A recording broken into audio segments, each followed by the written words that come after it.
8 साल का एक बच्चा 1 रुपए का सिक्का मुट्ठी में लेकर एक दुकान पर जाकर पूछने लगा, क्या आपकी दुकान में ईश्वर मिलेंगे?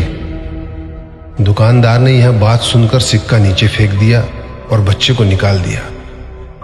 बच्चा पास की दुकान में जाकर 1 रुपए का सिक्का लेकर चुपचाप खड़ा रहा। ए लड़के, 1 रुपए में तुम क्या चाहते हो? मुझे ईश्वर चाहिए, आपकी दुकान में है।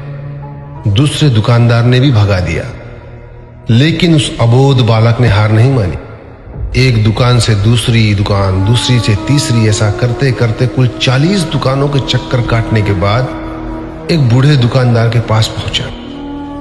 उस बूढ़े दुकानदार ने पूछा, तुम ईश्वर को क्यों खरीदना चाहते हो? क्या करोगे ईश्वर लेकर? पहली बार एक दुकानदार के मुंह से यह प्रश्न सुनकर बच्चे के चेहरे पर आशा की किरणें लहराई। लगता है इसी दुकान पर ही ईश्वर मिलेंगे। बच्चे ने बड़े उत्साह से उत्तर दिया, इस दुनिया में माँ के अलावा मेरा और कोई नहीं है। मेरी माँ दिन भर काम करके मेरे लिए खाना लाती है। मेरी माँ अब अस्पताल में है। अगर मेरी माँ मर गई तो मुझे कौन खिलाएगा? डॉक्टर ने कहा है कि अब सिर्फ ईश्वर ही तुम्हारी माँ को बचा सकते हैं। क्या आपकी दुकान में ईश्वर मिलेंगे? हाँ मिलेंगे। कितने पैसे हैं तुम्हारे पास? सिर्फ 1 रुपया। कोई दिक्कत नहीं है, 1 रुपए में ही ईश्वर मिल सकते हैं। दुकानदार ने बच्चे के हाथ से 1 रुपया लिया और उस 1 रुपए के अंदर 1 गिलास पानी के अलावा बेचने के लिए उसके पास कुछ भी नहीं था।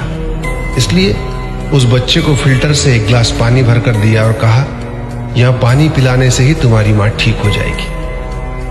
अगले दिन कुछ मेडिकल स्पेशलिस्ट उस अस्पताल में गए। बच्चे की मां का ऑपरेशन हुआ और बहुत जल्दी ही वह स्वस्थ हो गई। डिस्चार्ज के कागज पर अस्पताल का बिल देखकर उस महिला के होश उड़ गए। डॉक्टर ने उन्हें आश्वासन देकर कहा, टेंशन की कोई बात नहीं है।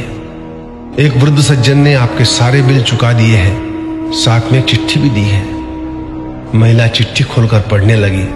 उसमें लिखा था, मुझे धन्यवाद देने की कोई आवश्यकता नहीं है। आपको तो स्वयं ईश्वर ने ही बचाया है। मैं तो सिर्फ एक जरिया हूं। यदि आप धन्यवाद देना ही चाहती है तो अपने अबोध बच्चे को दीजिए, जो सिर्फ 1 रुपए लेकर ना समझो की तरह ईश्वर को ढूंढने निकल पड़ा।